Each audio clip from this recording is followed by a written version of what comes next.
ஒத்த சீட்டுக்கு அவன் என்ன கத்துறான் நான் பாக்குறேன். 2 சீட்டு கொடுப்பான். எஜமான் கோவிச்சு பாரோ. உடனே திமுகவுக்கு கொத்தடிமை, திமுக 2 சீட்டு 3 சீட்டு, அது கூட உன்னால வாங்க முடியாம தான் நீ கிடைக்கிற வெளியில. ஒரே ஒரு கவுன்சிலர் சீட்ல கூட உன்னால ஜெயிக்க முடியலையே. அதுல என்ன பெருமை? பாலிடிக்ஸ்ல ஸ்ட்ராட்டஜி தான் முக்கியம்.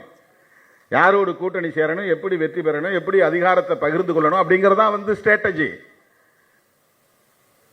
அந்த அடிப்படையில் தான் இன்னைக்கு தமிழ்நாட்டு அரசியல் வரலாற்றில், ஏன் தென்னிந்திய அரசியல் வரலாற்றில் இதுவரையில் நிகழ்த்த முடியாத சாதனையை விடுதலை சிறுத்தைகள் கட்சி நிகழ்த்தி இருக்கிறது. திராவிட முன்னேற்ற கழகத்தோடும் திராவிடர் கழகத்தோடும் இணைந்து பணியாற்றிய சூழலில் இந்த அதிகாரத்துக்காக நாங்கள் பணியாற்றலை. இதெல்லாம் ஏன் சொல்றான்னா, நான் பெரியாரின் பிள்ளையாக இருப்பதுதான் காரணம். நான் திமுகவை ஆதரிக்கிறேன்னா அதுக்கு திமுகவோட இருந்து நம்ம பதவிக்கு வரலாங்கிறதுக்காக இல்ல.